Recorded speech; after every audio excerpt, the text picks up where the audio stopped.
So thank you, everyone. This is, we're ready to start when everybody's ready. Good.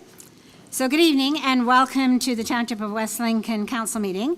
Tonight is Monday, May 26th, and this is meeting number 8 of 2025. If you are able, I'll ask you now to stand, please, for the singing of O Canada. Tonight, presented by Smithville Christian High School.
Thank you.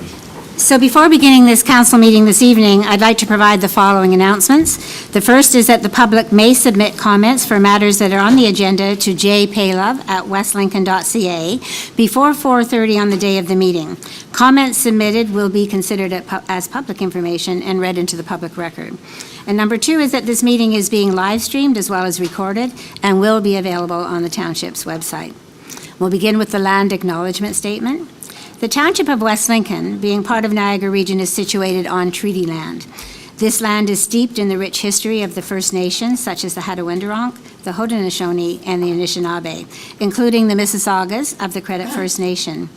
There are many First Nations, Métis, and Inuit from across Turtle Island that live and work in Niagara today. The Township of West Lincoln, as part of the Regional Municipality of Niagara, stands with all Indigenous people, past and present, in promoting the wise stewardship of the lands on which we live. And Councillor Bradwick, you have the opening petition this evening. Yes, thank you very much, Madam Mayor. To honor National Accessibility Week, which begins on the last Sunday in May of every year, I created a petition that captures the essence of the desire to have a fully accessible and inclusive society. We, the members of the Council of West Lincoln, gathered here today, pledging to work tirelessly towards creating a fully accessible and inclusive society for all our residents. We recognize the inherent value and worth of every individual, regardless of age, ability, ethnicity, or background. We acknowledge the barriers that exist in our community and commit to removing them, ensuring equal opportunities for all. We pledge to foster a culture of inclusivity and respect, promote accessibility in all aspects of municipal life, engage with and listen to the diverse needs of our community, advocate for policies and programs that support equity and inclusion, strive for continuous improvement and accountability. By working together, we aim to build a community where everyone can thrive, participate, and reach their full potential. Let us embark on this journey with dedication, empathy, and a commitment to creating a brighter future for all. Thank you, Councillor, and thank you for adding your own special information there. So, members of Council, are there any changes in order of items on the agenda this evening? Okay, and seeing none, are there any disclosures of pecuniary interest and/or conflict of interest? Okay, and seeing none, that takes us to number 6 on our agenda, which is always the opportunity for members of the public to address items that are on the agenda. So I'm going to just go through that in spite of the fact that our gallery is very meager. Requests to address the items on the agenda are restricted to specific items as follows per section 6.7 of the procedural bylaw. Under that ruling, there shall be no comments from the public permitted at council unless A, a specific appointment has been scheduled, or B, an item is included under the other business or communications or appointment sections of the agenda and relates to a matter which would normally be dealt with at committee.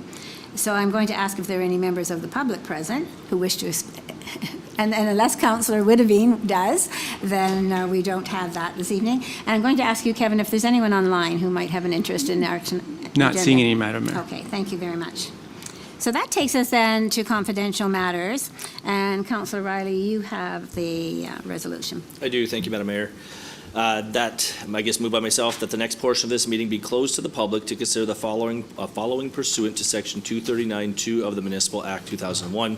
And it's 7.1, Director Community Protective Services, Cynthia Summers, recommendation report, gift and naming rights contract update, applicable closed session exemptions are, advice subject to solicitor-client privilege and/or litigation or potential litigation, including matters before administrative tribunals affecting the municipality or local board.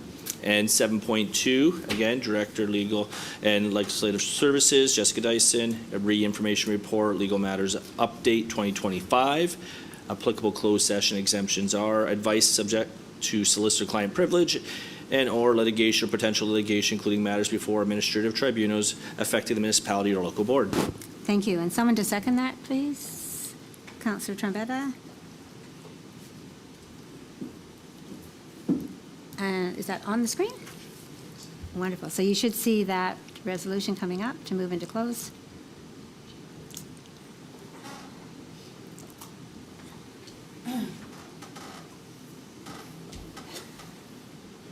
And that carries. Thank you. Okay. So we will close the room to make sure that somebody doesn't inadvertently walk in preparation for our meeting. And we will welcome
We need to remember that we're back in mics.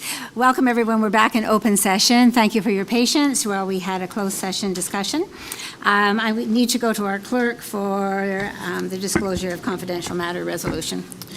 Through the mayor to the rest of council, council received one confidential report for information, and council also received a recommendation report, and the recommendation before council will be that administration proceed as directed in closed session in regards to closed session item 7.1. I will need a mover and a seconder for that So item. someone to move that? Councillor Maychak, would you be willing to do that?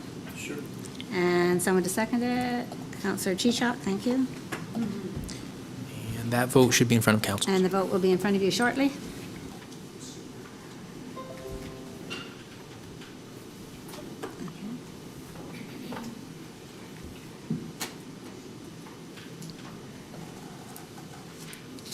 And that carries. Thank you. So that takes us this evening to appointments and presentations. So thank you. I hope you haven't been waiting in the hall too long, but welcome all of you. So we have with us members of the MPEI board and working relationship with the others. We have Brian Wilkie, President and CEO. Suzanne Wilson. Hi, Suzanne. Welcome. Shannon Wilson. Hi, Shannon. Thank you. And Paul, is it with a Y? Blyven? That's right. Okay, thank you. Well, welcome to all of you. Thanks for waiting. We often don't have confidential early unless we are able to do it prior to the start of our meeting. So we do appreciate your willingness to share this time with us. So thanks for being here. And Brian, you're going first, are you? Yeah, I'm just getting my Kevin will get you all technology set thing up. here. Yes, well, welcome, and thank you for inviting us, and it's a pleasure for us to be here. The individuals, I thank you for introducing them, but Suzanne Wilson's our Chief Operating Officer. Paul Blythen is our Vice President of Regulatory Affairs and Revenue, and Shannon is our Director of, our Senior Vice President of Asset Management. So I'm going to do the first 5. We have about 15 slides. It takes maybe 10 minutes, probably. If you have any questions, feel free to jump in and ask us at any time. I'm going to do the first 5 slides, do the introduction, and then I'm going to turn it over to Suzanne, and she's going to take you through the company's performance and what it's looking at doing over the next year. So with that, I'll get started. So we officially began operations in 1915 as Niagara Falls Hydro Commission in the city of Niagara Falls. On January 1st of 2008, Niagara Falls Hydro and Peninsula West Utilities officially merged to become Niagara Peninsula Energy, Inc. Niagara Peninsula Energy, Inc. is jointly owned by the Niagara Falls Hydro Holding Corporation and Peninsula West Power, Inc. Holding. And the next slide gives you that chart of ownership with the percentage of ownership. So if you're looking, you see City of Niagara Falls, they own 74.5% through their holding company. Town of Lincoln, Town of Pelham, and Township of West Lincoln own the remaining 25.5%. So the next slide, this slide gives you our geographic area that we serve. It's about 820 square kilometers. It's one of the, I think, the third largest geographic hydro footprint in the province of Ontario. So we have the 2 red dots are our 2 service centers. We have one in Niagara Falls and we have one over here just in West Lincoln. The board of directors on the left is Rocky Vaca, Mike Strange, Victor Peterangelo, Mayor Jim Diodati, Mike Reiner, Bob Hillebrand, Lynn Timmers, and Kevin Kerr. So this is where I'll turn it over to Suzanne.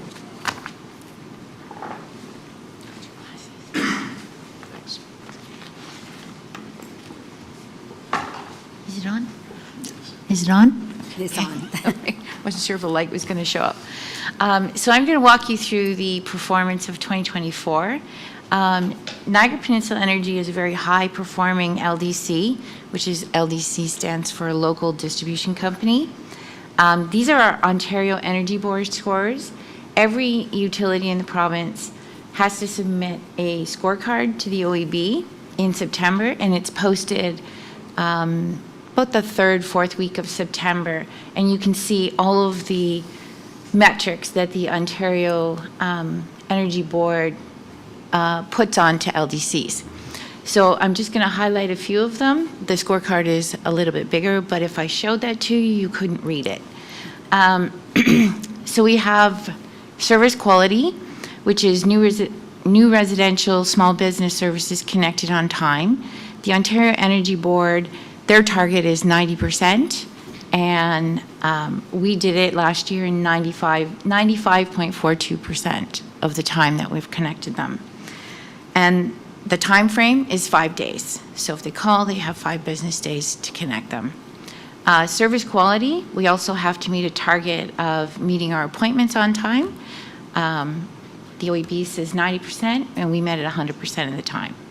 Service quality, we have to answer the phone within 30 seconds, 65% of the time, and we achieved 81.54%. That's actually lower than the year before, and that's because when the postal strike hit, we got flooded. What's my bill? How much do I owe? How do I get my bill? So that brought our statistic down. Consumer satisfaction, billing accuracy, the Ontario Energy Board says 98% of the time you have to issue a correct bill, and we did 99.93%, thanks to Paul. Safety, we have level of compliance with the Ontario regulator. A C means we're in compliance. System reliability, this is one I'm sure everyone is interested in. So the average number of hours that a power to a customer is interrupted. The Ontario Energy Board, our target is less than 1.81 hours, and we achieved 1.65, okay? That excludes major storms. System reliability is the number of times that a power is interrupted, so we call it the frequency. Our target is 1.64 hours, or 1.64 times, and we achieved 1.05. Connecting new micro-embedded generation, target is 90%, and we achieved 100%. Okay? Enter.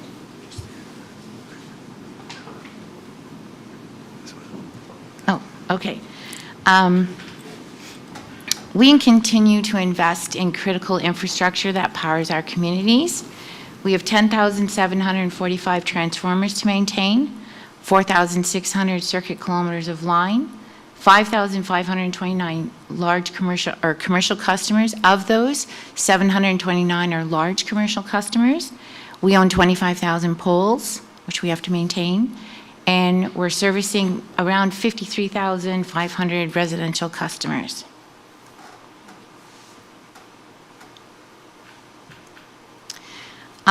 In 2003, we embarked on a communication strategy to communicate to our customers and better educate them. So we produced in 2024 3 videos, and I'd like you to see the videos. The first one is, where does your money go?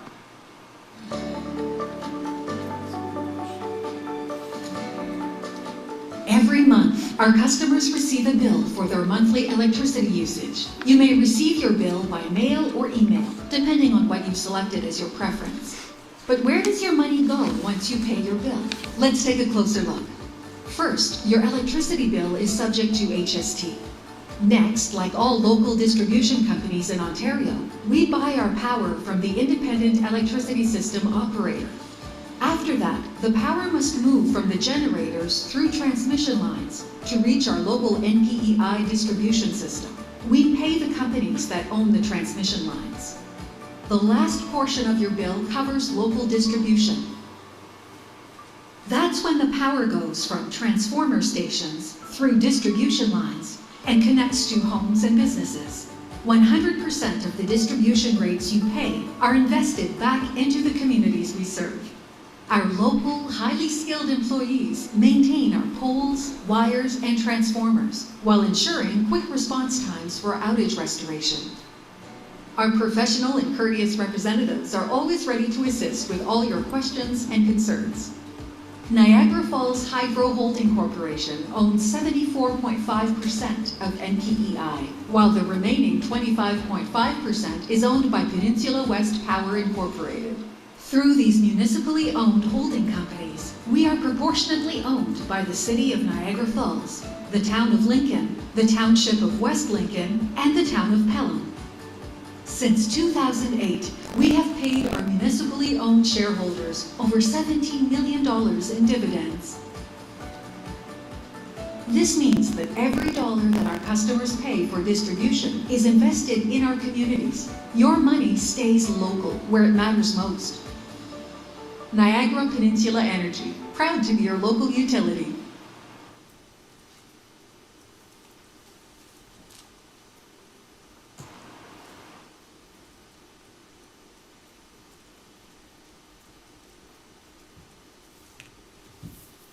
Not in bed.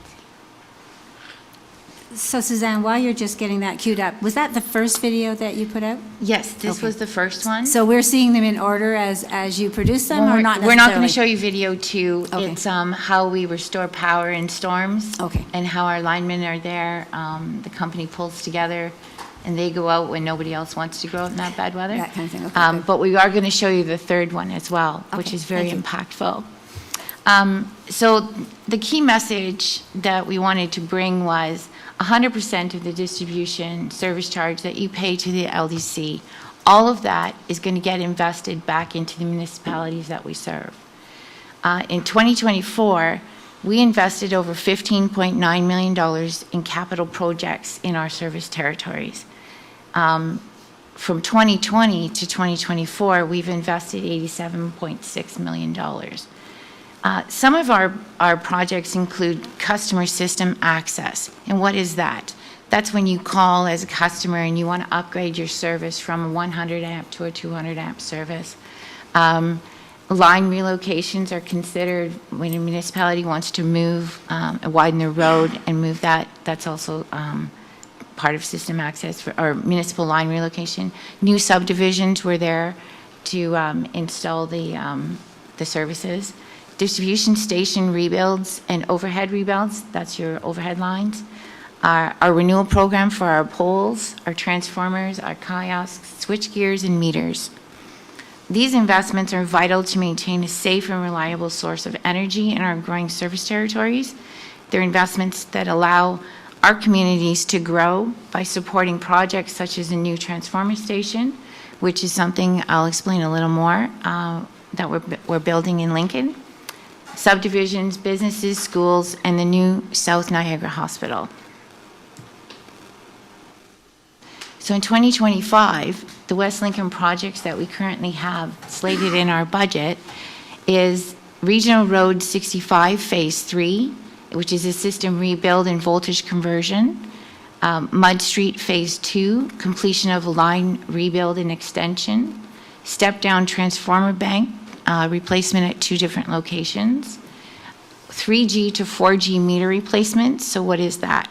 So inside our meters, we have a chip, and that chip is using cell service from Rogers. Well, last year, Rogers did their announcement that they're going to end the 3G service, which means the end of our meters, which means we cannot read the meter, which means we cannot bill them. So our meters are hopefully coming any day now. We've waited almost a year for them, and we have to replace them. So we have about 100 meters to change out. Pole replacement, we're doing 20 poles, and these 20 poles are ones that are identified through our testing program, and new subdivision connections. Overall, it's about $1.5 million. This is very exciting to me. So we also launched our new app. And as you can see on the screen, you have a My Account, so you need a My Account, and then you can sign up and download the app. Works on an Android, works on an Apple phone. The greatest thing about this is for energy management. You can see by the calendar. So on the first of the month, you see the 1.04 is in green. So as you tick along in the month, you know, and you can do it in cost and you can do it in usage. You can see that so far, up until the 15th, the lowest day of consumption. The red day, which is 2.99, is the highest out of the first 15 days. You probably cooked that day. But it gives you an idea of right now timely that you can look at something and go, what happened? If you know that you're tracking along at 1.5 dollars or kilowatt hours, however you want to track it, you can call, we can look at things for you. Maybe you plugged in a dehumidifier, maybe you turned on your pool, your air conditioning, things like that. So it's real-time management for that. And the best part about this is the notifications. So we currently have 3 notifications. You can sign up if you have my account, and you can manage this. You can get a notification, which is a general notification. You can ask for, well, I want my notification by email or by SMS texting. The second one is a payment confirmation. So after you make your payment, you can get an email or a text saying, yes, we've received your payment. And the third one that we have is your bill due.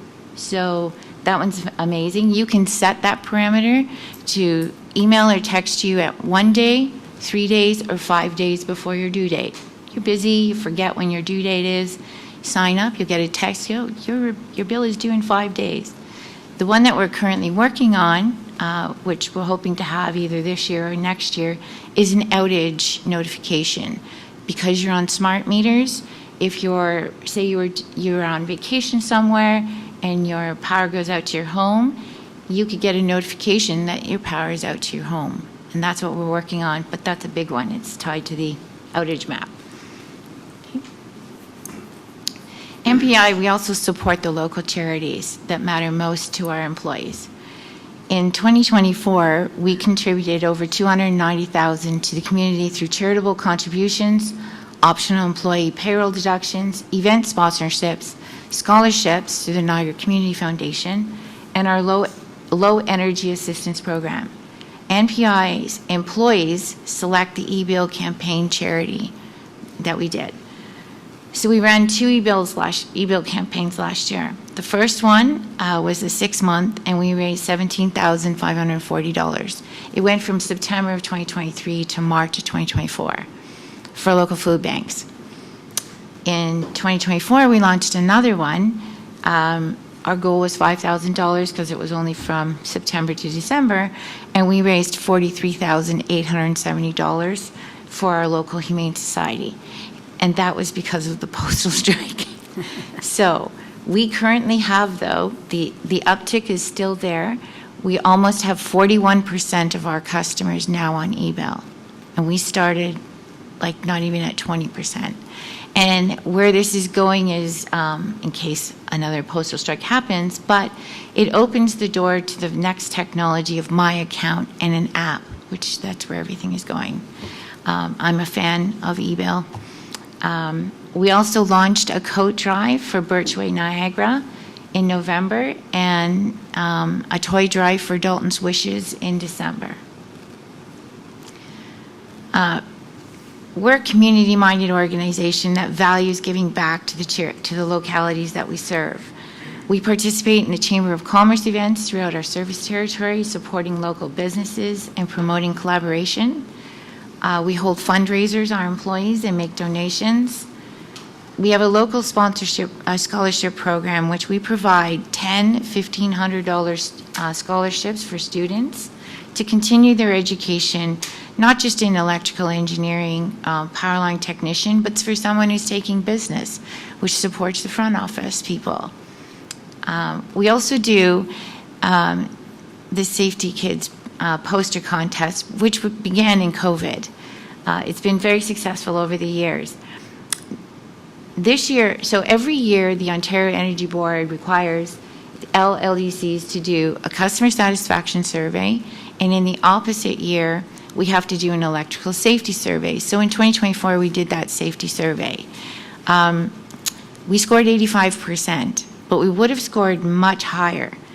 And that is because, question 5, the likelihood of calling before you dig, 58% said they would definitely call, and 18% said they were very likely to call. That is the wrong answer. It is the law, and that's why we are running a program right now that you call before you dig, because it's the law. Had we scored better on that question, we would have done better than 85%. So this is our third video that we did.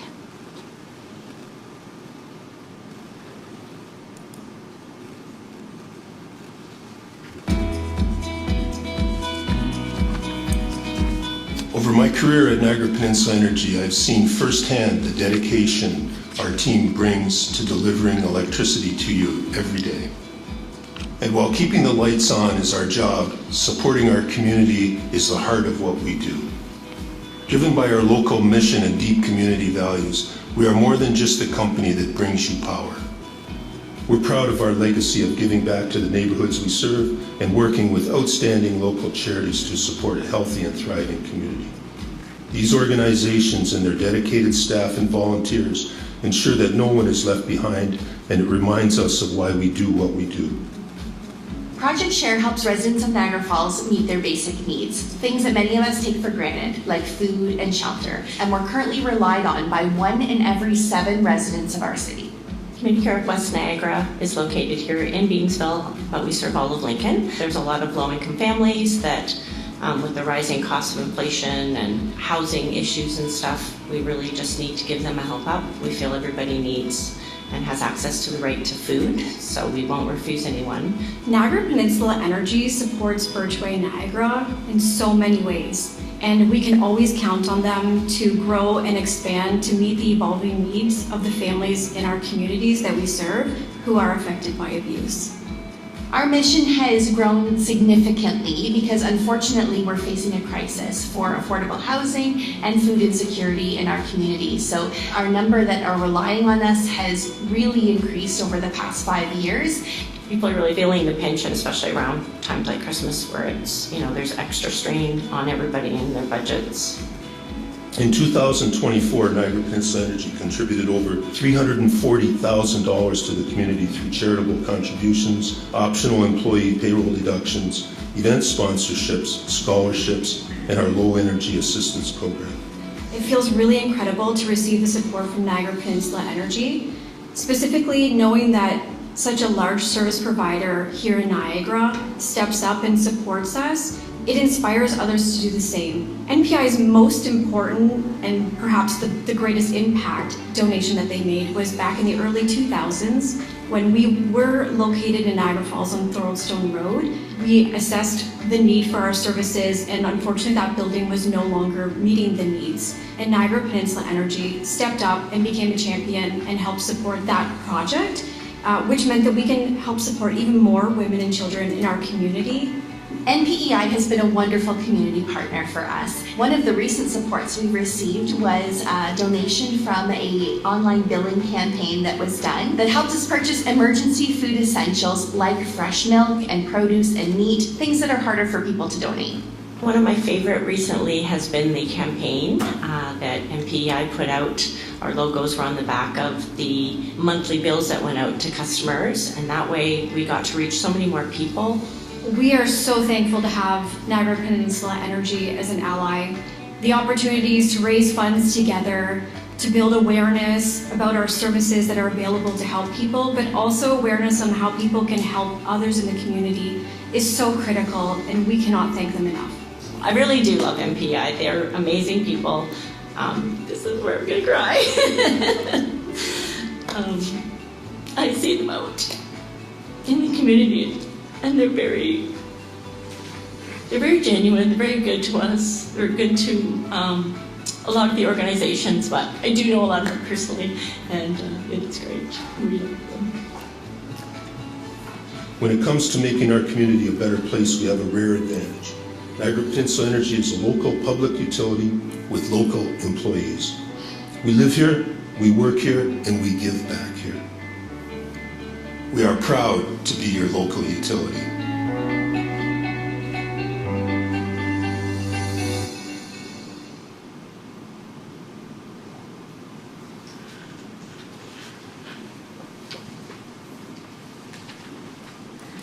Oh, thank you. So staying ahead of our risks and opportunities. MPI is always evaluating our future opportunities and our risks. Our strength lies in our strategic foresight and operational agility, ensuring we meet today's demands while remaining prepared for tomorrow's challenges. The risks, like everyone else that we're facing, is tariffs and export uncertainty. We have gone through, our exposure is very, very small right now on the tariffs, and we are buying local. Cyber threats, well, everyone has that as well. The Ontario Energy Board regulatory shifts can happen. Federal and provincial energy policy changes can happen. And the biggest one is electrification. Electric cars, everything moving to electric, and the load growth is incredible. We do have the capacity, and we're currently building a transformer station. It's going to be located on Spring Street. Last year, we completed the Class EA environmental assessment to build this transformer station, and we screened out, and we got minister approval to do so. So we're currently looking for, we're going to be purchasing the transformers. The cost of this transformer station is roughly 35 to 40 million. Again, these are today's estimates. We don't know where things are going with tariffs and the future. The transformer station is hopefully going to be coming online in Q4 of 2027, and the construction will hopefully start next spring. Thank you. Does anyone have any questions? Okay, so we'll go to members of council to see if anyone has a question. Councillor Riley? Thank you, Madam Mayor. And to you, to the presenter, great to see you again. My goodness, it's been a little while. I think I saw you briefly at the luncheon there, but good to see you again. I have to say, it's fantastic, that app. I haven't used it yet, but just seeing some of the ingenuity there, like the real-time understanding of what you're using when people are like kind of so used to getting the bill at the end of the month and then figuring out how to pay the bill versus being able to track it, like, awesome. Great job. I certainly look forward to seeing the next stage of how you guys connect with the real-time notification of when power's out. You know, as you know, our community is very rural in many aspects, and they get hit the hardest when it comes to power outages. So I know I don't preach in the choir here, but Councillor Trombetta, you know, will certainly speak to it, or any of the other members of council, of the convenience that would certainly provide a community like ours. So thank you very much for the presentation. Great to see you guys, and keep up the great work. Thank you. Thank you. Thank you. Councillor Chichok? Well, just on that note, I have to commend NPEI, because living in rural West Lincoln, it's wonderful at how infrequently our generator goes on. Because even though we're out in the rural areas, we don't have trees. Farmers don't like trees. So we have very few outages, and that's great when farmers down the road are milking their dairy cows at 5 in the morning and 5 at night.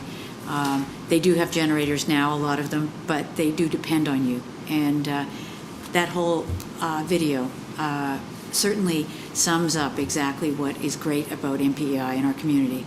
It's having people who live here, work here, and serve the others. So thank you very much. Thank you. Okay. Thank you. Anyone else? Councillor Rayner? Yes, I want to thank everybody for showing up tonight and doing the presentation. It's a privilege and an honor to be part of the board, and I sincerely enjoy working with everybody there. The presentation is fantastic, but I think Councillor Trombetta would like to know, because I get a phone call from him quite often, why is he the only councillor that has his power out all the time? He's put you on the No spot, comment. Councillor Trombetta. You don't need to be there. Good answer. I have no idea, but he always calls me and says, "Is your out?" I said, "No." He says, "Mine's out." I don't know why. Well, we do have some strange sections where one side of the street will be out and, you know, my house will be on and it will be off here, or vice versa. So those kinds of things do happen. But I would like to thank you also for being here. It really was a wonderful presentation, very informative, and I think we've all learned something about that. I really like the videos, and I'm wondering what you have done already and maybe what other plans are for making sure that those repetitively get out to the public. So we are on Facebook and X, Twitter, but just last week we launched our first Instagram, and this is where we can take these small clips and start to put stories out there. So sign up for Instagram, be a follower. And the other thing is, I think that probably what we can do is when we do see something come forward on Facebook, that we make sure that we share it as well, so that it gets out to more members of the public. Yes, that would be Because, helpful. you know, many of the questions that we are regularly asked were answered there, in a very, very non-confrontational, very factual manner, that's simple enough for people to understand. So I think that that's really good. Councillor Riley, back to you. Thank you, Madam Mayor. Through you, maybe to our CEO. Do we have anywhere, like in the last few years, we've been building our website to kind of be the hub for the community and where to go get information, considering we're a stakeholder in Penn West, which is a stakeholder in MPI. Is there any information on our website that we can share, whether it be linked directly through MPI? Are you aware of anything? I'm not aware of anything. Or if not, can we look into how we can support that and get that information more accessible to the public? Mr. CEO. Thank you. Through you, Madam Mayor, I can connect with Ms. Dyson and her team tomorrow. We'll take a look at what we can do and what we're doing already, and take a look at that. Perfect. Appreciate that. Thank you. Okay, thank you. And I guess my last comment is that I just have to tell you that my husband is a huge fan of all the proactive work that gets done by MPEI in terms of trimming back trees and all of that work that's done in the off-season, so to speak, before the trees get heavy with ice or, covered in, or the winds really pick up and whatever. So often in past years, in the 50 years that we've lived out here, that was part of the problem, were the overhanging branches and so on. But he has made note to me on numerous occasions as we're driving somewhere about how impressed he is with the fact that that work is being done proactively. So there's my comment back to you about that. So thank you again for being here, all of you. Is there somebody, or either the other, you're along for support, gentlemen, or did you have something you wanted to say as well? You're welcome to add your portion if you wish, but. Okay. Okay. Thank and Brian, you so much for having that us. you were such a movie star. That was quite impressive.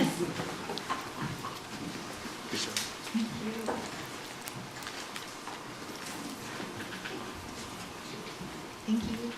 Thank you. Thanks so much, all of you.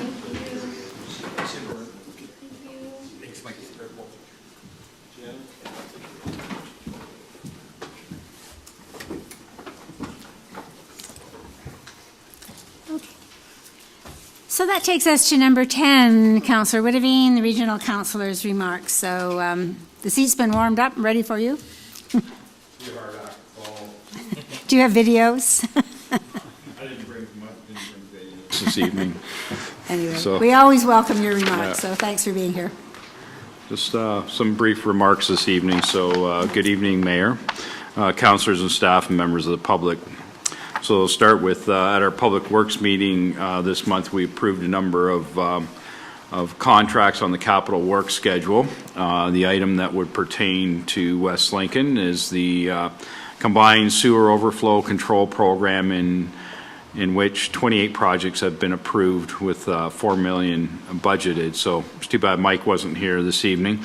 So these projects are cost shared with municipalities to investigate infiltration into our local sanitary sewer that can reduce capacity within our system. So this has been a successful program to help offset the cost of local municipality, and I believe, Madam Mayor, that we have applied for a portion of that. We have a project out of that, so that's why I thought I'd highlight that. And we have the Niagara region is undertaking a waste management strategic plan led by the GHD consultants, looking for they're looking for public consultation in the plan on the next phase of public engagement. So 2 open houses are scheduled for this week. One took place this morning, and the second one actually is scheduled for this Thursday. So if you're interested in registering, it's Niagara Region future.ca, Future of Waste. To learn more about the plan, you can register. And so I'm registered for Thursday evening because it's an evening, and I'll update council on my June report for so those that may not be there. So on the traffic safety front, some councillors and the mayor have been communicating with Niagara Regional staff. Concerns I guess of late has been the intersection of 65 and Port Davidson. So I know some councillors have been in the conversation, and I just wanted to highlight the conversation this evening, so to show that, how we're working together. So this has been an area of concern, as Councillor Chichek has brought up in the past. So our director, Tassone, has responded to us. So I just want to give a synopsis of the response to the email of concern because there was another incident last weekend. So this is how the response goes. The intersection doesn't warrant an all-way stop on the criteria needed. So in reviewing the collision information provided to the region, there's a clear pattern on the angle collisions indicating cars stopped and then proceeded when not safe to do so. So this data has been based on 5 collisions between 2017 and 23, where 4 were angle collisions. So with that analysis, at this time, staff will be moving forward with the following additional, wards at this location. So number 1 is painting of the stop bars to appropriate locations. Painting the radius edge marks, so that gives you your corners on the appropriate locations. Repaint center line, 150 meters on both sides of the intersection along 65, prohibiting the passing area, and deploying the speed trailer, which I think is good. That way people will know what their speed is when it's next available to collect that data. So it's probably in use right now. So staff will be working to submit the required work orders to facilitate items 1 and 4, which are the stop bars and the deployment of the speed trailer. So in addition to the measures above, Frank reiterates that the following has already been completed. So this is for everybody. Flashing red beacons on the oversized stop sign for both southbound and northbound approaches. Intersection ahead signs with flashing amber beacons, both on east and westbound approaches. Sightline study completed, and there is no sight obstructions. So I just want to say, I know the mayor was on holidays, and Shelley had brought this to our attention, and we kind of, so I just want to thank everybody for kind of like grouping together and finding, with regional staff to try to make this intersection, as safe as possible for our residents. So hopefully we'll see that result with our effort. And last, this evening, the Niagara region has passed a new woodland conservation bylaw. So the new bylaw's intent was to protect the urban forest, but also to allow the community, the agriculture community, the right to manage forested areas on their property. So I was involved through the Niagara Federation. We were consulted and gave feedback with the help of consultation with OFA on this revised forest bylaw, and we wholeheartedly support the changes moving forward. So as we have lots of woodlot and farmers in our areas, I thought it would be important.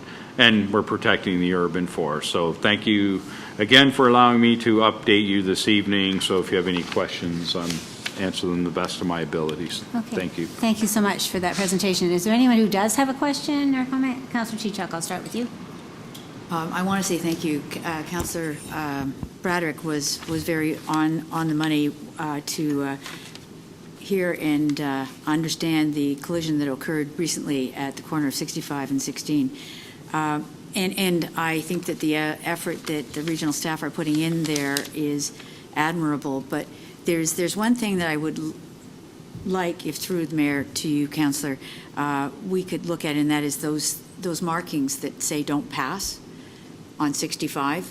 If they could be extended to be something that would ensure that the people right at that corner, there's a number of driveways. And one of the things that is a problem is people are slowing to go into their driveway, and people are passing them as they go in. And as long as they're beyond whatever the driveways nearing that corner are, I think we will add good degree of safety. I know myself. I've put my signal on to turn into my left turn into my driveway, and only to look at some man passing me or person passing me. So as long as it's long and broad enough, because on both the east and on the west sides of that, there is that fear that you're trying to turn in and someone is passing you at that point. So that's whatever the 150 or 45 feet or 150 meters, if it could be extended to ensure that we're capturing all of those driveways. Through you, Madam Mayor, and I'm sure we'll, as this proceeds, we will, speak with Director Tassone and bring that to his attention. I did take a quick look, and we probably could use some fresh paint on the road in general, and we'll try to get that in the queue, because that's always helpful, and that and I'll bring that to his attention, and I'll see what his response is. So thank you. So thank you for that, Councillor, and to you, Regional Councillor Albert. That is actually a very good specific point, because I think when you look at that stretch, many more of the driveways are spread out, but because people are often turning one way or the other at that intersection, the driveways get ignored. And the fact that somebody is slowing down to turn into a driveway is when that passing occurs. And if that happens, and somebody's looking for the opportunity to cross over, that's problematic. So I think if there's a way for us to verbalize that to Director Tassone, then probably that's really a worthwhile comment to add. And the people who live in that area are the people who best know, the dangers there for sure. Okay, anyone else who has something to ask? Councillor Rayner? Thank you. Through to Regional Councillor Albert Witteveen.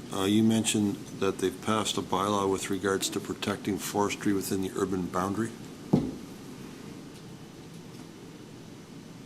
Through you, Madam Mayor, trees in the urban boundary. It's part of it's just an upgrade from the past bylaw, so it's to enhance what was already in place.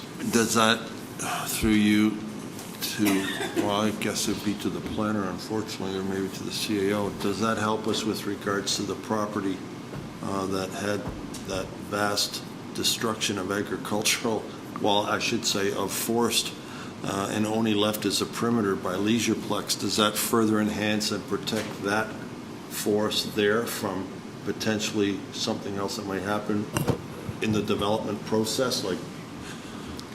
It's just that is still up in the air, I think, a little bit, and it's certainly contentious. So, Councillor, just so you know, one of the things that came out of the OLT is that environmental examination of that whole area needs to be looked at. Yes. So they would very likely, in looking at that during this course of the time, be looking at any updated legislation. Whether that's helpful or not remains to be seen. Well, that's what I'm wondering, is that stuff that the regional councillor just mentioned, does that help reinforce us to maintain that forest remains as it is and is no longer potentially going to be destroyed? Okay, so I think that's not something we can actually speculate on at this time, but it certainly would be something that I'm sure that they would be examining, is looking at what any new legislation might affect, whatever the look is. It sounds like if it's protection of forestry and urban, that's a perfect example. Well, it may sound like that, but again, that's in the hands of the OLT at this point in time. Mr. Sao, did you want to weigh in? Thank you. Through you, Madam Mayor, I was just going to say that we can take that back and have a look to see what that impact would be. The provincial legislation around planning, anything a municipality does has to be consistent with it. It can't be contrary. So if there is a diversion, then the Planning Act is going to reign supreme, but potentially these complement each other in some way. So we'll have to take a look and see what the outcome is, and we'll send an email to council. Mayor, that's to the CAO. That's exactly what I was hoping, is it would complement what we're doing in the best interest. So this was a good thing that came up. I'm hoping, but I'm not sure. Okay. So I think to that point, we're all hoping, and none of us are sure till we see what happens with that. But good point to raise. Anyone further? Okay. So thank you, Councillor Witteveen. Okay. Okay, so item 11 on our agenda is the confirmation of minutes and the council minutes from April 28th. Councillor Trombetta, you have, please. Thank you, Madam Mayor. Moved by myself that the minutes relating to the April 28th, 2025 council meeting and the recommendations contained therein be accepted. Good. Someone to second that, please? Councillor Maychak, thank you. Are there any questions about those minutes? Councillor Riley?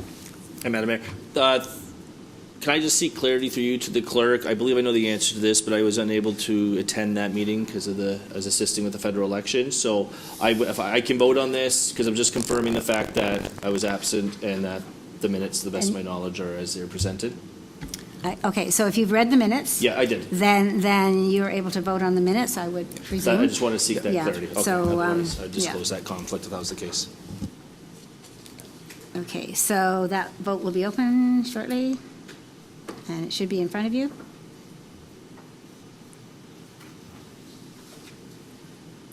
And that carries. Thank you. And the public meeting under the Planning Act, the minutes from May 12th, 2025, moved by Councillor Chichok. Thank you, Madam Mayor. Moved by myself that the minutes relating to the May 12th public meetings be accepted. Thank you. And someone to second that, please? Councillor Bradrick? Are there any questions about those minutes? Okay, and seeing none, Mr. Clerk? So for the same reason, I believe I can vote on the minutes because I've read them. I just can't vote on the items when they come up because I wasn't at the public meeting. That's the clarity you were looking for on the other thing, right? That's the difference? Between the public meetings and just the agenda meeting, yeah. Exactly, okay. So under communications, we have a resolution regarding Pride Month of 2025, and Councillor Bradrick, you have that, please. Thank you, Madam Mayor. Moved by myself, whereas the month of June is Pride Month in the region of Niagara and around the globe, and whereas municipalities across the region will be holding a variety of Pride commemorations throughout the month of June, commencing with the raising of the Pride flag on Monday, May the 2nd, 2025, and whereas we recognize that public representation is extremely valuable and is an important way to help all people, especially marginalized communities, feel safe, welcome, supported, and valued.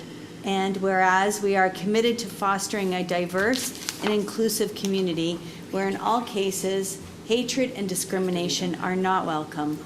Now therefore, be it resolved that the Township of West Lincoln Council acknowledge June as Pride Month and encourage the West Lincoln community to unite in support of Pride and all of its members. Further, that the Township of West Lincoln Council endorses the following Pride initiatives in West Lincoln. 1, the Township raising of the Pride flag on Monday, June 2nd, and 2, the sharing of information related to Pride Niagara and West Lincoln Library programming. Thank you, Councillor. Someone to second that resolution, please? Councillor Maychak, thank you. Okay, and that will be in front of you.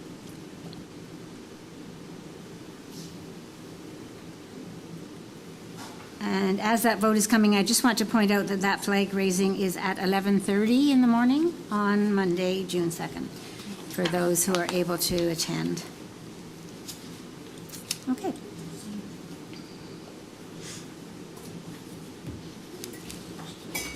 So moving on to item 12.2, Chief of Staff, Niagara Transit, Jordan Hamilton. Niagara Transit General Manager's Annual Report for Niagara Transit for 2024. And Councillor Riley, you have that resolution? I do, Madam Mayor. Moved by myself that the correspondence from Chief of Staff of the Niagara Transit Commission, Jordan Hamilton, dated April 24, 2025, I should say, regarding the Niagara Transit update be received for information. And someone to second that, please. Councillor Bradrick. Are there any questions or comments regarding that? Okay, seeing none, the vote will be in front of you.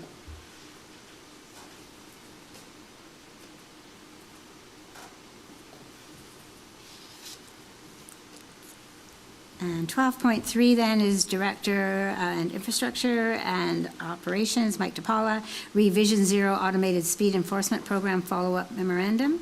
And Councillor Maychak, you have that one. Thank you, Madam Mayor. Moved by myself that the memo received from the Director of Infrastructure, Mike DePaula, regarding an update on the Vision Zero Automated Speed Enforcement Program be received for information. Thank you. And someone to second that, please? Councillor Chichok? Any questions or comments about that? I would just like to make comment on the efficiency of that report coming back, actually. I viewed the meeting when I got back from vacation, and I'd read the minutes, and then suddenly this report was there providing some of the information that many of you had asked for. So I think that timely receipt of a report should be commended. So the vote will be in front of you on that.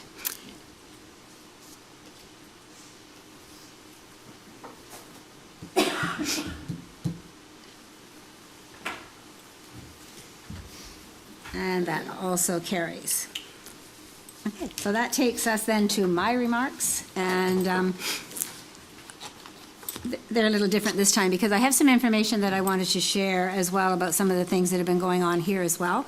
So the few days following our last council meeting on April 28th, we're very busy with a flurry of Zoom meetings and phone calls that took the time and attention of our CAO, several senior staff, and myself to discuss and confirm details regarding a special council, regional council meeting suddenly scheduled for 4:30 on Thursday, May 1st. So West Lincoln's arrangements with Niagara Region and the region's arrangements with those who wish to build homes in the Northwest Quadrant was the only agenda topic of this meeting that was called specifically for that purpose. Since the original infrastructure agreement put forth in 2022 needed to have several details changed, including the upsizing of the Streamside pumping station. That issue needed to be brought back to Regional Council as a whole to debate and for subsequent approval. I'm pleased to report that this West Lincoln issue first worked out cooperatively between our staff and that of the region, and then presented at Regional Council by the regional staff, was fully supported by all regional councillors in attendance. Saturday, May 3rd, was the Caister Firefighters Fundraising Dinner, which was advertised only briefly on social media and by word of mouth before it was quickly sold out. By mid-April, I understand, those tickets were gone, and even though it was only the first weekend of April that I even heard about it. We fortunately were able to buy tickets at the Smithville Garage in time to be able to enjoy their very creative way of moving people through a snaking manner. So my first concern, and probably would be yours too when you heard that they were doing a drive-in pickup dinner of some sort, was how in the world they'd manage the traffic when they had sold all those tickets.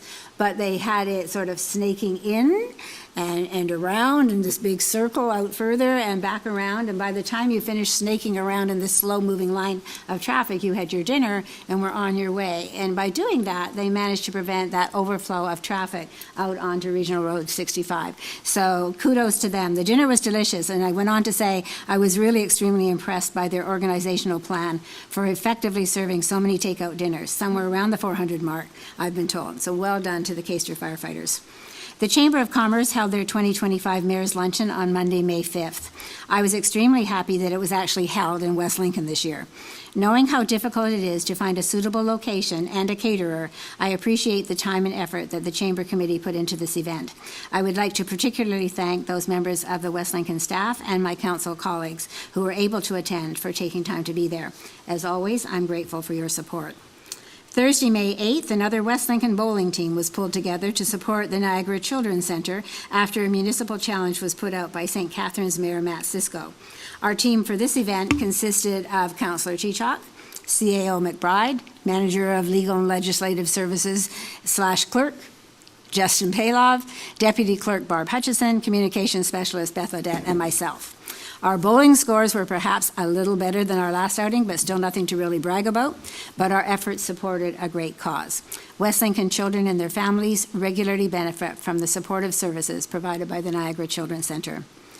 Many of the flags that we're asked to raise are done on an annual basis, but on the morning of May 9th, a first-time ever flag was raised to celebrate the 25th anniversary of the Niagara Community Foundation.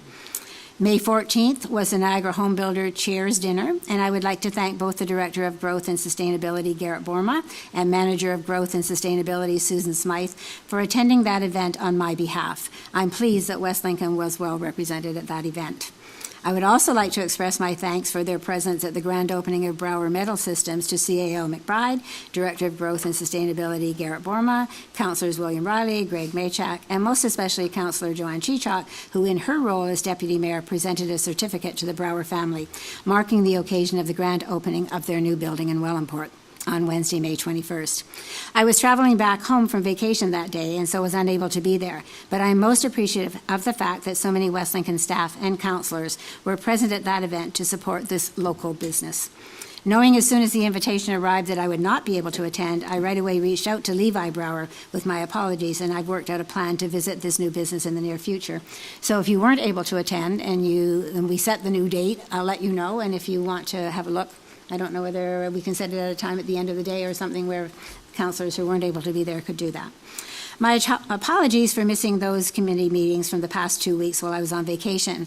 However, I've both read the minutes and watched the videos from each of the committee meetings that I was unable to attend, and have had an opportunity to discuss details of those meetings with staff. This is one of the values of modern technology for sure. Minutes are great, but they're only a synopsis of each meeting. I found it extremely valuable to view each meeting. Friday evening, John and I attended the Smithville Christian High School production of the play Miss Holmes. It was extremely well done by the student actors, and we were also very impressed by the set created by the grade 12 workshop students. The staff involvement was evident in all areas of this production as well. Great job, everyone at Smithville Christian High School. Saturday evening, we were privileged to attend the opening night performance at the Shaw Festival of the play Anything Goes, along with some of my regional colleagues. It was an amazingly great, high-energy performance that I would not hesitate to recommend to anyone hoping to see a Shaw Theatre production sometime this summer. This afternoon, and I put in, but it actually was this morning from 11 to 12, I actually attended a virtual open house that Councillor Woodavine referred to. They were really looking for input, and it was more of a Q&A session on the plans that they have, mainly for the strategic plan regarding the part of, that the region will still be responsible for, and that is the green bins. And so there are lots of ideas and suggestions being bandied around about that strat plan. And so if you have an opportunity to take part in that on 7 o'clock on Thursday evening, it might be worth your while. In order to look at that, it's important that residents start to realize that they'll still get blue and gray bin pickup, but it will not be sort of the focus of the region. That will be something that's done by others. The main work for the remainder of this last week of May is to finalize and submit our delegation request for the upcoming AMO conference, August 17th to 20. We worked today with our new director of the new Legal and Legislative Services, and also with our communications specialist to really put some bounce into our delegations and hope to draw attention from the ministers, and they'll grant us, as we know it's last minute, but grant us an audience at AMO for some of the things that we are concerned about. There are just two other pieces of information that I want to report on this evening, and one is the Age Friendly Advisory Committee is planning another great information session for older adults. It'll take place on June 6th in the afternoon. The many and varied services provided to older adults by Community Support Services of Niagara will be thoroughly presented. Many of their services are either free or only have a nominal cost for our residents, so the committee wants to get that information out to as many West Lincoln seniors as possible. I mentioned this tonight so that if you know of older adults in our community, or if you're talking to anyone, please encourage them to come out and find out. It is in the afternoon this time, from 1 until 3 at the community center upstairs. And you know, anytime we hold one of these sessions, it really is valuable information that we are all aware of, that we know our residents sometimes have missed out on because of how difficult it is to communicate anything in a municipality the size of ours. So additionally, that part of that day will be a team from McMaster University who will be reporting on some research that they conducted last year that included many of our residents. And the McMaster team was looking into the lack of public transportation in rural communities such as ours, and included methods used by older adults for coping with that issue. So they will be reporting their findings and answering questions as well from the members who come out. And finally, as well, I'm pleased to say that this same committee has also secured a grant from the Older Adult Centres Association of Ontario that you've maybe seen posted as OACAO, very long name, but it's going to allow us to hold a seniors fair on September 26th at our community center. It will be similar but a little bit larger in scope to what we've done in June in the past. we needed to move it to September to allow for a grant application, and we just learned last week that we were successful in that application, and on Friday afternoon, we signed the papers to send back to them, and so now that that funding has been secured, we will be able to put out more details in the next little while. So I hope that you will all help us to spread the word as information comes out over the next few months as well. And that is it for this month.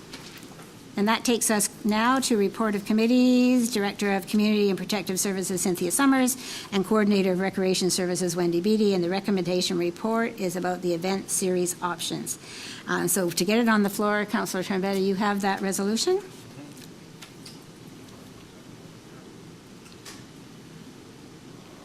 I lost my spot. Sorry, do you want my paper briefly? No, I have it here. Okay. Moved by myself that the Director of Community and Protective Services, Cynthia Summers, and Coordinator of Recreation Services, Wendy Beatty, read the recommendation report CS 04-2025 Event Series Options. One, that the recommendation report CS 04-205 titled 2025 Event Series Options dated May 26, 2025 be received, and that administration be directed to proceed with an option, but right now it's blank until we give them one. Thank you. Okay, and someone to second that, please? Councillor Riley? All right, so I'm going to go to you, Director, to speak to this if you wish. Okay. Good evening, Madam Chair and Council. The purpose of the report today is to provide Council with some options for the 2025 event series in light of the hosting opportunity and unique circumstance of the 2025 International Plowing Match. It's expected that the International Plowing Match will bring about 75,000 people to the region. And we are hoping to have the West Lincoln community benefit from that. The report presents three options. Option one is continue with the same summer event schedule as planned for 2025, which is identical to the 2024 plan, and offer no additional programming for the IPM.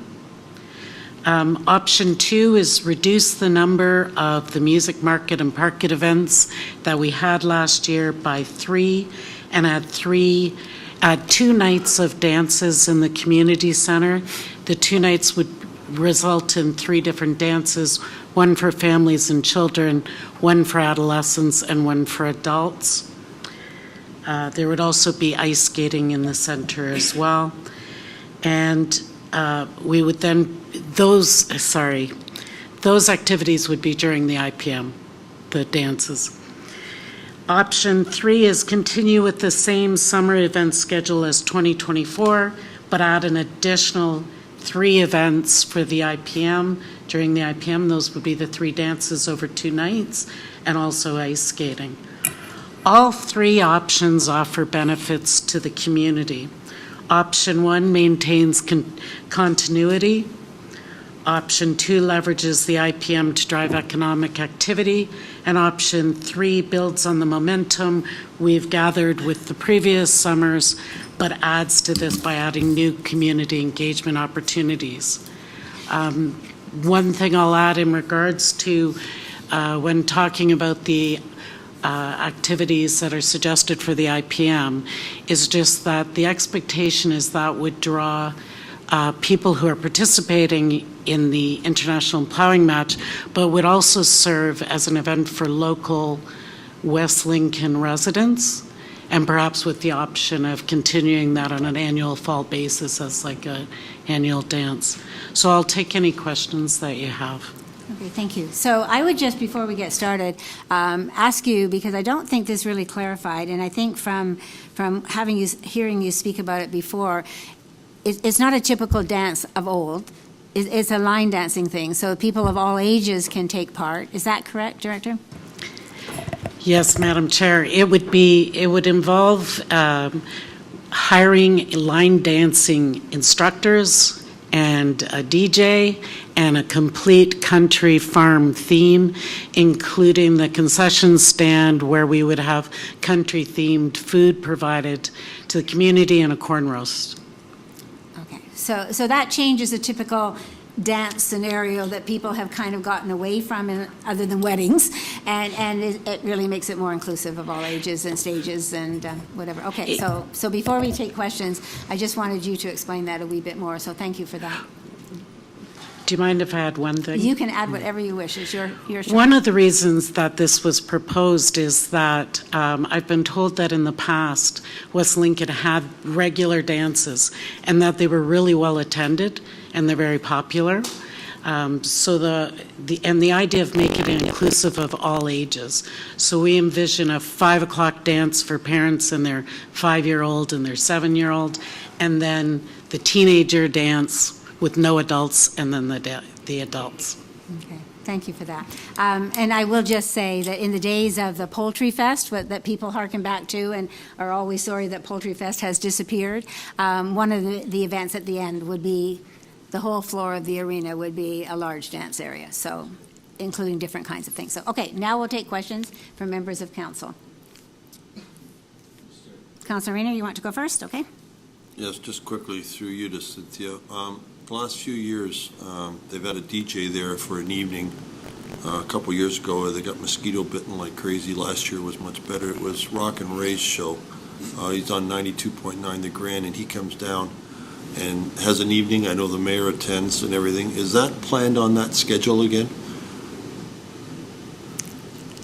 So that would have been one, Director, just so that you're aware, one of the music nights was Rock and Ray Michael. So I don't know. Okay. I don't know who they have booked already this year, if they've even completed that, because we're still up in the air as to how many. But certainly that was a well-received event. Through Madam Chair to Councillor, there is a plan in all of these options. There's a plan to have the music nights. In fact, in the survey that was done by the administration, those music nights came out as the most popular option offered last year. We have a list of the musicians that'll be contacted. I recognize the name of the group you're talking about. We haven't made those decisions because we're waiting for council's decision regarding how we're going to proceed for the summer. And yeah, regardless of the IPM, yes. Okay, thank you. Okay, Councillor Trombetta. Thank you, Madam Mayor. Through Madam Mayor to Mrs. Summers. Our trusted news source of Facebook, there was some chatter this weekend about events and wondering about what's happening with the market. So there's no doubt indeed that this community likes to see markets, music in the park. I think we had the classic car show as well. Was that, if I'm correct, right? Mm-hmm. So I'd like to see still us maintain our services, even though we know we have the IPM coming up. I think we've scheduled it as a council, and I know we made sure we had it in our budget that we maintain the farmers market, but we've reduced it to the 2 months of July and August. Am I correct, Madam Mayor? They reduced last year to the 6 events that we had that were market. Correct. But it was the music. Rather than the market and even the car show, we had some pretty lousy weather a few of those nights. Correct. But the music is what drew the crowd. So some people would come and maybe look at the cars a few nights that we had them. People might shop the market a little bit, mm-hmm. but the crowds came in for the music events for sure. Mm-hmm. There's no doubt that the community does appreciate the market. There's no doubt I've spoken around this horseshoe many times about the date.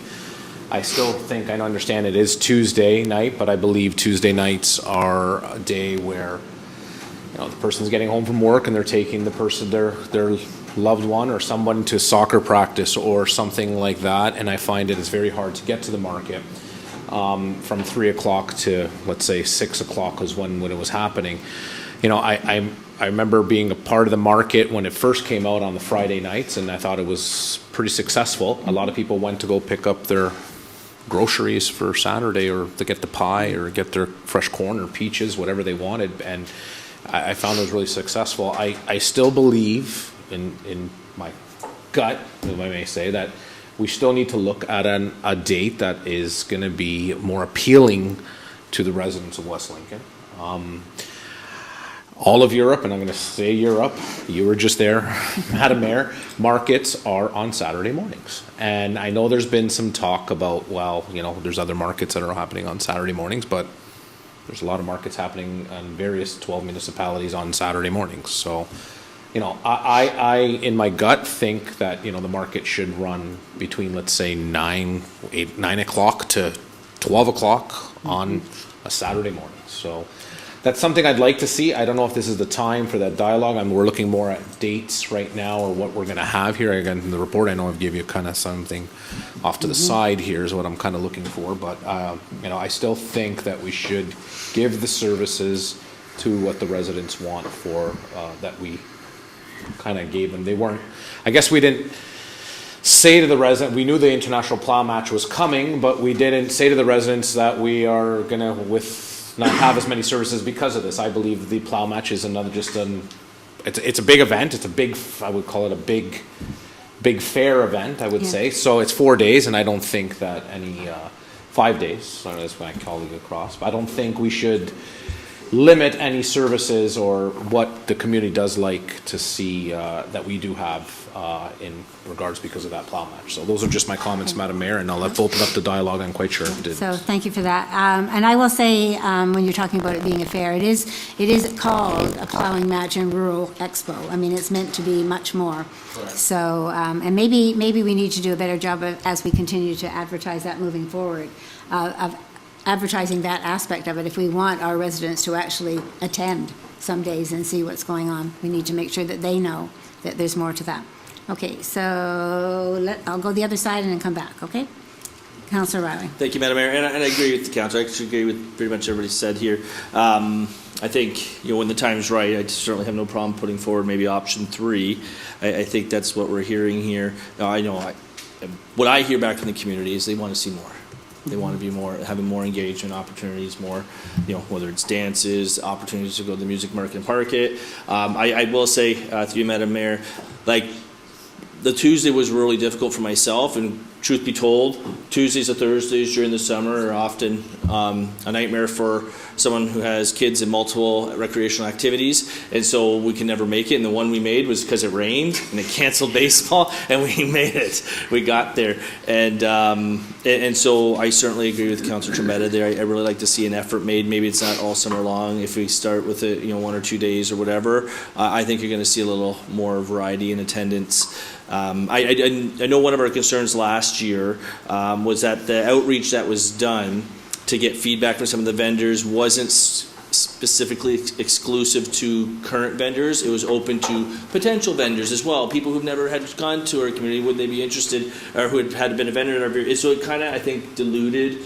in my opinion, of what the actual picture of what our community wanted, because it was so open-ended. We weren't able to actually hear 100% from the voices of those who've been a vendor and what the impact is on them and their availability. But that being said, I think the takeaway from everything else is, you know, our community wants an opportunity to get together and celebrate and enjoy. And I certainly agree with the mayor. The music was or even what your statement was, that it definitely seems to be the big draw. So I think we should, you know, put our focus on this. And even the little bit of money that's being asked, it's not coming right off the levy by any means. It looks like the 14,000 will come right out of a contingency reserved, and it's kind of going right back to the community. Now, the line dancing, I'm not a line dancer myself, but you're going to come and learn, I will find a way. I'll get shoes, and so save me a spot in line there. I know my daughter would love to be out there, and so I certainly appreciate hearing that component where you had like a younger group. And then I laughed a little bit when I heard about the teenager one, because many years ago as a teenager, I don't know if I would have went to a dance other than maybe hang out with my friends. But yeah, I think that's great that we're having those opportunities for kids to do something, families to do something, and I certainly support it. So, Madam Mayor, when the time's right, I'll bring option 3 forward. Thank you. I will just say that the advantage to the teens being there, whether they set foot into that dance line or not, you hit on when you said hang out with your friends. We don't have many opportunities for our young people to just have a place to hang out. They can't say, meet you at the football game anymore because, we've lost our high school. We can't say, oh, we'll meet you at the such and such hockey game where it's open to the public the same way. So if this provides the first of those opportunities, then I think that we're on the right track. So. And I will add, at my last Niagara Transit meeting, I had asked and inquired, and they are the IPM. The International Plow Match has been in conversation with Transit. They're working out those details of how they can accommodate and make some accessibility happen for those who don't have it. So I don't have any details beyond that, beyond the fact that there's conversation happening, hoping to address that, because as you say, it's great that they want to hang out together. They still got to get there. Yeah, exactly. So. Okay, so Councillor Bradrick. Thank you, Madam Mayor, through you to our director. The night of the week, is it planned to be Tuesday nights? So currently, oh, sorry, is that on? Good, it's not me. All right.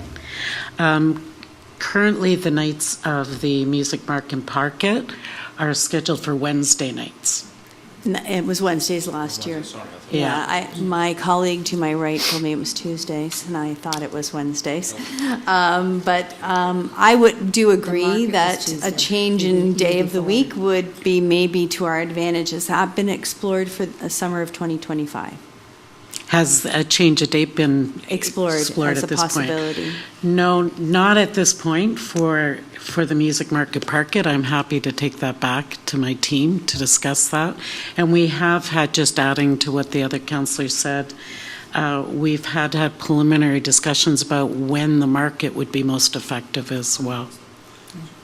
Yeah. Very good. And I think, I would love to see a further discussion, if it's not too late for 2025, to perhaps explore a different day of the week. Okay. And I would, join with Councillor Riley and maybe a friendly amendment to that option number 3, that maybe we have that explored for this year. Okay, so just for clarification, when we had the market alone, it was Tuesday night. So Councillor Trombetta, when it was just market, last year when it became the new Music Market Parket, then it changed nights as well. So we've done a lot of bouncing around in terms of days. So it's feasible that you can still bounce if you need to, and then just announce clearly to the public, what's going on and what night of the week it is. Because we have made some changes over the last time that I've been on council from Friday night. It used to be Saturday mornings years ago. But in this time of council, in my term since 2016, it has been Friday nights for a period of time, and then it was Tuesday briefly, and then it got moved again to Wednesday. So if we don't know, the public doesn't know either. So I think that it's kind of fair game to settle on something, talk with your team, decide what you think was best, and give it a go. But thank you for that. Yes, and just to mention, to not lose that momentum that we had started last year. I think that it would be a shame to claw back at all, and in hopes that we can continue to grow this. Okay, thank you. And Councillor Maychak, thank you for your patience. Thank you, Madam Mayor. I just want to commend you. I think the creativity around line dancing, and I was so glad my stepdaughter went from rap to loving country music, and my other daughter is a huge country music fan, so I think it's really great that we're doing it. Are you hoping to draw, I know West Lincoln residents, but are you hoping to draw some people from the plowing matches as well? And if so, are you going to is there some cross-promotion to encourage people that are visiting? You mentioned the huge number, that some might come here to line dance and visit our community. Yes. Yes. Actually, in the budgeted amount, we've budgeted to have a shuttle from the RV and the plowing match area to the community center. Now, at this point, it's not 100% guaranteed that we even need that. I was in a meeting today regarding the IPM, International Plowing Match, IPM, and they have discussions about their own shuttles, so we might be able to jump on top of that. But at the very least, we do have that arranged or planned to be arranged. And the goal is to attract from both. So at the IPM, we'll have a booth, and we plan on advertising the dances and the activities there. We also plan on advertising at the schools, and we also really want the local people to come, because honestly, the real hope is that we get a lot of local people, and we can do this on an annual basis with, a seasonal dance at the rec center. Okay, anyone else? Councilor Roddy, second time? Yeah, do you want to go first then? Go ahead. You haven't spoken, it's your turn. Thank you, Madam Mayor. With regard to this, I think we want to build on the momentum we've had. And certainly, in looking at the statistics, I was a little disappointed with the fact that we only had 16 vendors and 42 people, because I must agree, I didn't participate in any of the surveys or anything that went on for what I wanted, what you should have, or what you shouldn't have. So having said that, I'm just looking at this as bare information, and it would seem to me that another night might work better. Friday certainly did work better, but I'll leave it up to you to look at that. I do have to say that reducing the number of events, I think, it was not a problem for market, because the problem you have is there's nothing really available in June and or October. Nobody wants to be at the market because it's a little rainy and cold usually, which we found out last year, even in July and August. But certainly if you were going to do fewer events, I think it would do well in the peak of the produce and fresh fruit seasons in Niagara. So I think that building on last year's momentum and bringing music, market, parket, et cetera, like Councillor Trombetta has suggested, it's twofold. One, we should continue. Number two, the number of events, if it's $14,000, I take it that the CAO is thinking that there will be more money in the contingency fund because we'll get the SUPs in, and that's where the supplementary revenue is going to go. Surplus? Surplus is going to go to contingency, so there will be 14,000, I'm sure. So that's not a big deal. So I think, one, local produce isn't really available earlier. Doing it in the peak of the summer and on a night that people who have children in activities would be more able to attend, and having it where it's not a conflict with soccer and floor hockey and broom ball and lawn bowling and everything else that happens on Tuesdays and Thursday nights would be good. So I'd support and endorse. I know there's people who've already said they would move and second the motion. I would support going with the opportunity to have more events and continue with the momentum that we had. And I think you'll find out that line dancing in West Lincoln is a excitable item, and you'll find that there's a lot of hidden talent in those boots that are out there stomping on the manure piles. So it would probably be a great opportunity in the way you're presenting it with the youth, the young people, and then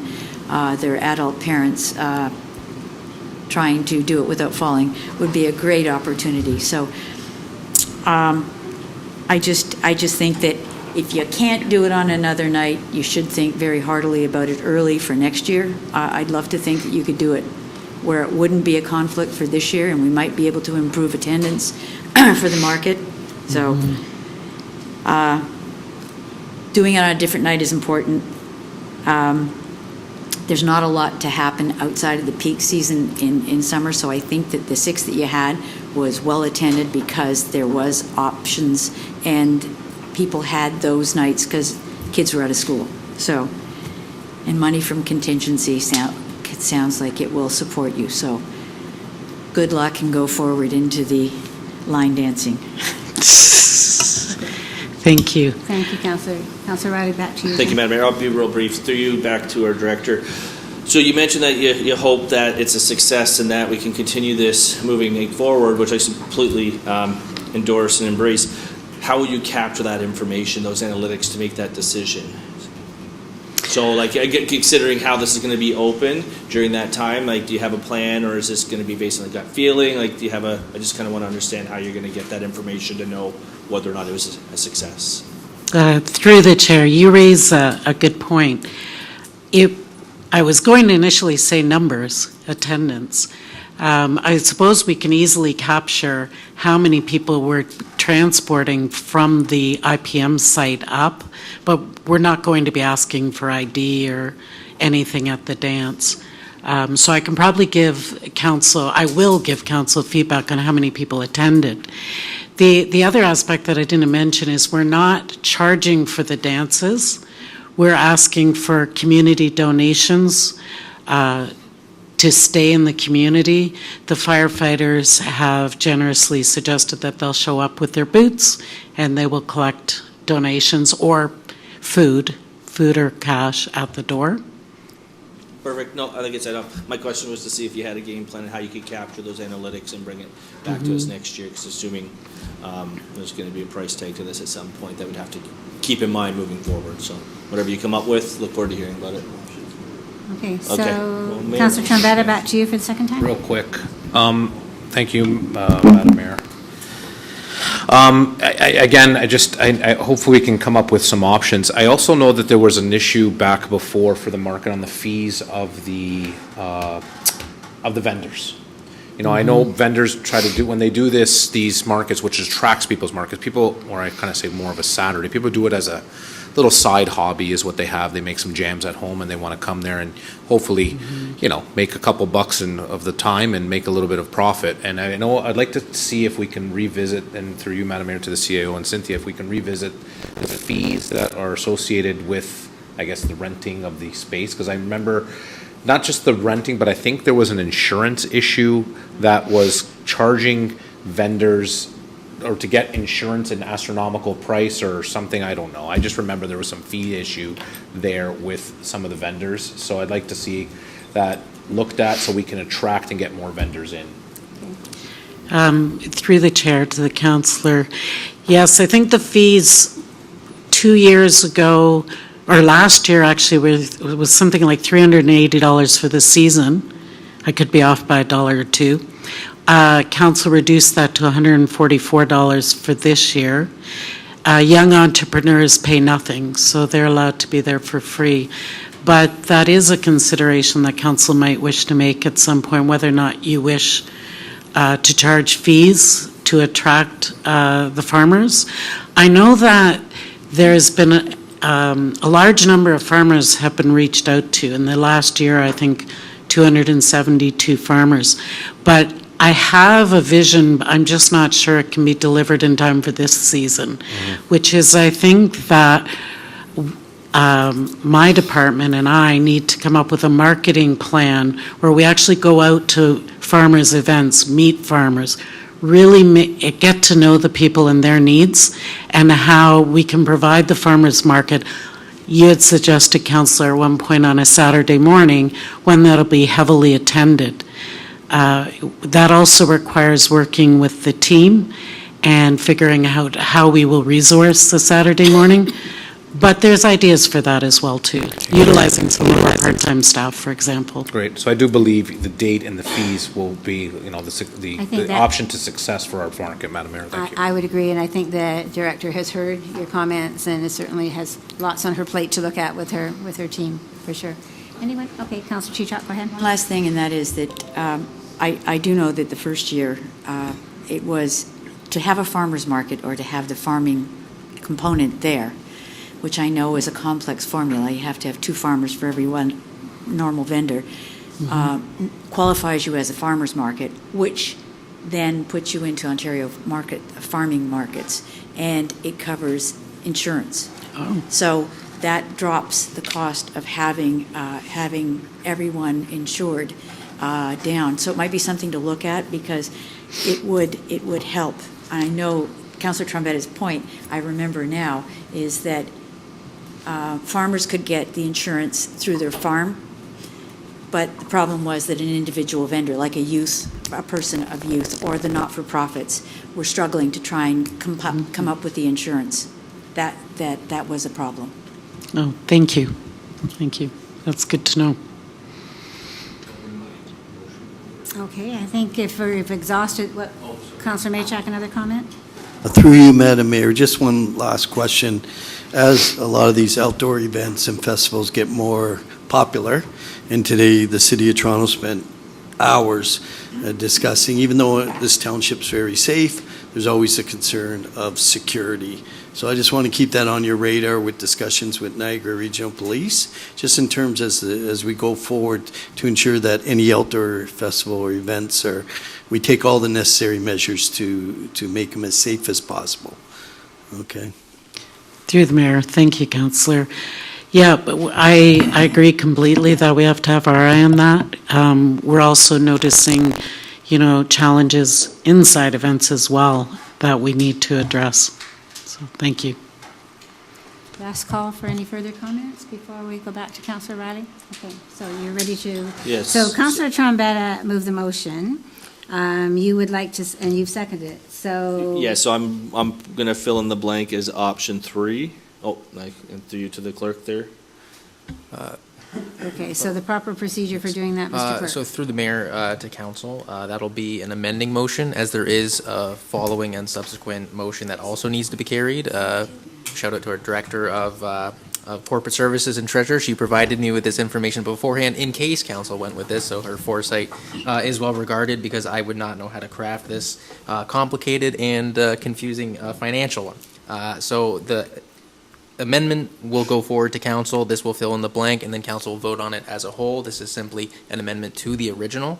I will read out to council now to see if this is satisfactory to Councilor Riley, and if he will accept the friendly amendment that Councilor Bradrick had put forward for a piece of it as well. I've written a note about that too. I didn't want you to lose Yeah. sight of that. So with all of your things, work your magic. I That's have good. that administration be directed to pursue option 3, and that administration be authorized to incur costs for expanded recreation programming related to the IPM event not exceeding a cost of $14,000 to be funded through a transfer from the contingency reserve as required. That was Caitlin. And so good. that administration be directed to conduct research into the possibility of changing the day and time of the music, market, and parket event, and an analysis of the fee structure for vendors. So does that cover everybody's friendly amendments and manage to do that? Do you want to see that in written form? Or go ahead, Mr. Seal. Thank you. Through you, Madam Mayor. One clarification from council. Is it the wish that a report come back to council on the day of the week, or administration review it for this year with recommendations for next year, making the change of date if we can for this year? I guess the question is, do you need a report to make this decision, or do you want administration So- best effort for this year? It was my understanding that we're giving direction for administration to go ahead and deal with that. And in whichever way, if something can be done this year and clarify, I see nodding heads. I think that was our understanding as the discussion was taking place. And so now council is authorizing, I think, through this recommendation, for staff to go ahead and deal with that in the best way possible. And if it turns out that nothing more can be done about the date, et cetera, for this year, that they proceed working on next year early, so that we're in good shape for next year. Is that one less report? what right? everybody understands? I think so. The reporting, putting it together in a report is time consuming. We'd rather, I think, have the work be done. Okay. And so that's good. Okay, so do you have that in such a way that it can come up on the screen so that people can fully read it? I think it's fine, but I think people like to see it as well as hear it.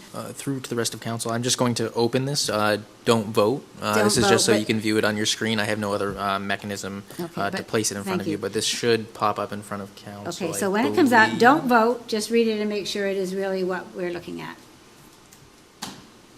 This is the amendment, right? This is just the amending motion. Yeah. Sounds good to me. That's fine. Okay, is everybody fine? So can we vote now on the So amendment? I will see if that will work. However, I have Councilor Riley moving this amendment and him accepting the friendly amendment from Councilor Bradrick. I'll just need a seconder to place this motion on the floor. I see Councilor Rayner, and I believe, sorry, I say that funny. I believe council will be able to vote now. Okay, so let's see if the vote works. Yes, it does work. Look at that. Okay.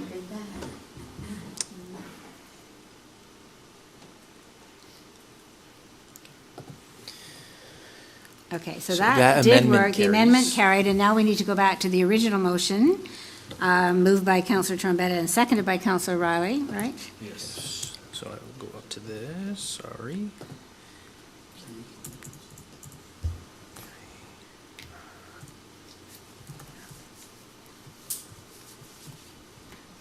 Will all staff be taking part in the line dancing at least? Perfect. You're gonna lead the You parade. know. You better believe it. Scare everyone out of the community. Confident with staff, I'm not sure about the elected officials, especially Councillor Riley. I heard he could tap dance, but. Yeah. Can't do that, right?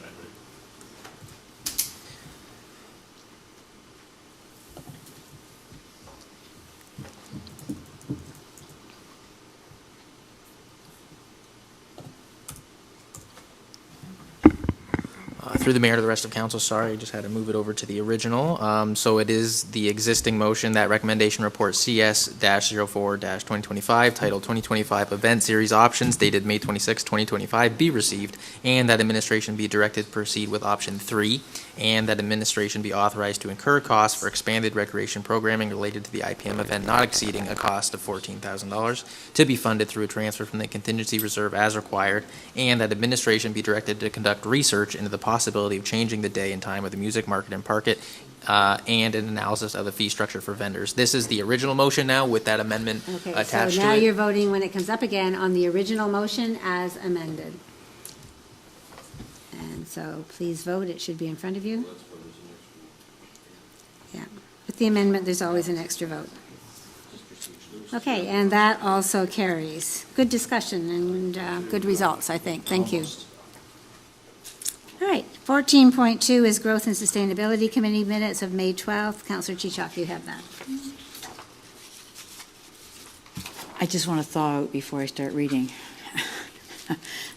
Well, I hear you were hot the last time, so Jackie put the air conditioning on. Holy moly. I move by myself that the minutes relating to the May 12, 2025 Growth and Sustainability meeting and the recommendations contained therein be accepted. And someone to second that, please. Councillor Riley. Any questions about those minutes? Okay, the vote should be in front of you then.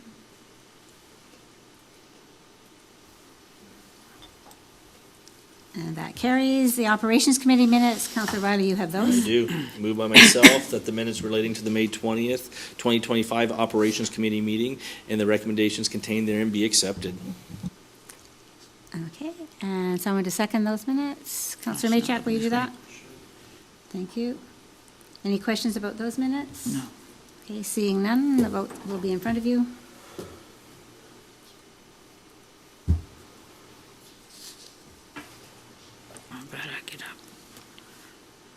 Okay, that also carries. 14.4 are the Corporate Services Committee minutes from May 20th, 2025. And Councillor Bradrick, you have that. Yes, moved by myself that the minutes relating to the May 20th, 2025 Corporate Service Committee and the recommendations contained therein be accepted, and 2, that the confidential minutes relating to the closed session portion of the May 20th, 2025 Corporate Services Committee meeting be accepted, and that the minutes remain confidential and restricted from public disclosure in accordance with exemptions provided in Section 239 of the Municipal Act. Thank you. And someone to second those, please. Councillor Trombetta, thank you. Any questions about the open portion of those minutes? Okay, seeing none, Mr. Clerk?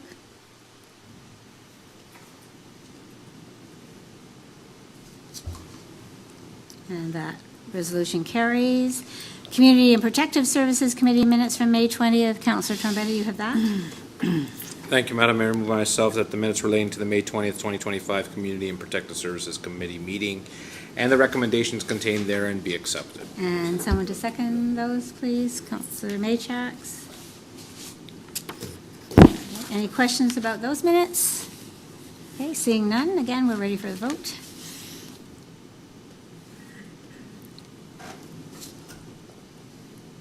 And that also carries. So we have nothing to reconsider this evening, and we have no notices of motion to rescind, so I'm going to go to other business. Members of council, Councillor Rayner, I'm going to start on your side. Anything this evening? Okay, Councillor Chichok? Actually, Madam Mayor, I do. Even though you stole my thunder on the Brower Open House, it was a wonderful event, and the three councillors and myself and the CAO and the Director of Planning was there, and we were welcomed and certainly invited back at any time that we wanted to go back. So if you want to take another contingent, I'm sorry, there's no more pizza. So, but it was a wonderful activity. The building is beautiful, and it certainly is a welcome new face on the street and taking up a hole that was in that community for a lot of years. And the technology used for its septic system, et cetera, which I was very interested in, shows that new technology is going to allow for us to have safe and productive organizations place themselves in other than the urban area of Smithville in the future. Good, thank you. Now- Anything further? Yes. Go ahead. I just want to say that West Lincoln welcomes King Charles and Queen Camilla to Canada, and may they enjoy the splendor of our nation and warm welcome of the Canadian people. But I have another thing. Go ahead. Because I don't know how many people would be saying that. And I'll bring this one forward first, because I actually have two items. It's coming to the end of the school year, and many of our youth are coming to the end of their programs, sports and cultural programs. So we should be celebrating and congratulating all our youth, all of the kids who, from tots learning how to skate to girls who are tap dancing and playing ballet, etc., but hockey and various other things. There has been an extensive number of youth and young people who have participated and come away from their activities of the winter season with newfound friends and new skills that they've learned. So I want to celebrate all of those kids and congratulate them for what they've achieved in this year, and look forward to their summer as field hockey, sporting, agricultural, or culture activities, and developing even more skills. I had the great pleasure of seeing a number of them this weekend. So I do want to commend them all and hope that they have a wonderful and safe summer. Not that this is our last meeting, but maybe the last meeting we have before they get out of school. And my last thing, Madam Mayor, is I've been charged, since you've been talking about the International Plowing Match, I have been charged by the, it is the for sale sign, Counselor, by the International Plowing Match to ask, this came to your luncheon. It did. And it was a sign. They're available at $10 each, and it was to help make West Lincoln a welcoming place as the host community. We have others helping, but we have the plowing match in our community and are hosting it. The plowing match, a more welcoming and friendly place. And you buy these signs for $10, you bring them forward and you put them on your lawn, and if you're not creative, you put them on the stand, and for $10, you can compete in the signpost competition. But this is part of the beautification committee's responsibility to make us look welcome and be a little bit more beautified, both at the Ag Society and throughout West Lincoln. You send pictures in. The instructions are there with the sign. You can buy them and put them on your lawn, and if you want to put flowers or various other things with the sign, those will be welcomed. They'll be judged, and there is $4,000 worth of prizes available through a number of categories, ranging from 4-H right up to master gardeners. So we're looking for people to participate. They're looking for people to participate, and so let's make West Lincoln part of the International Plowing Match, the most beautiful of the three communities.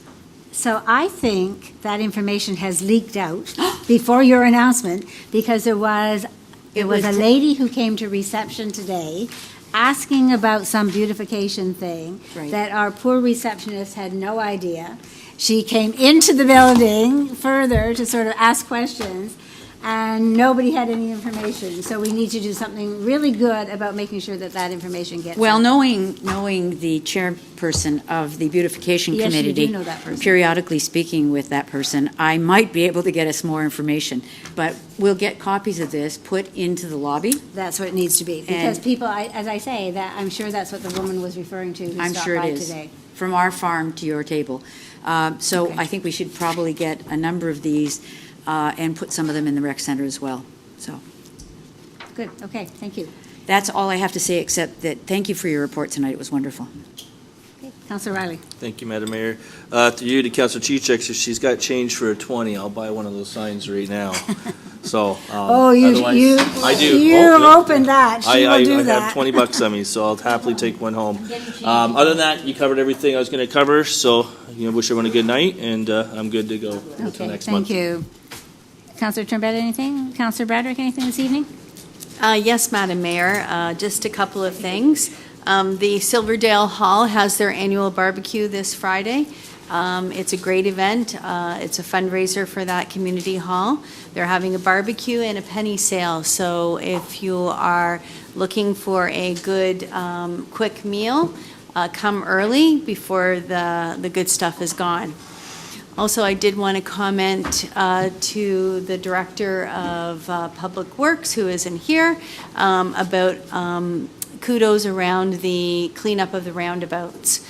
This is probably the first year in a long time where, and perhaps Director Summers has a part in this to play as well too, that we are not getting inundated with negative comments on Facebook about all the weeds that are growing in the roundabout. So I was thrilled to see that, and it certainly warmed my husband's heart, who used to work for Parks and Rec. Thank you. Councillor Maychak. Through you, Madam Mayor, if Councillor Riley can spot me 10, I too will purchase a sign. No, but I wanted to echo the Mayor's comment. June 6th, I've heard we've got 2 outstanding presenters from 1 till 3 at the community center. So I encourage all seniors to come out.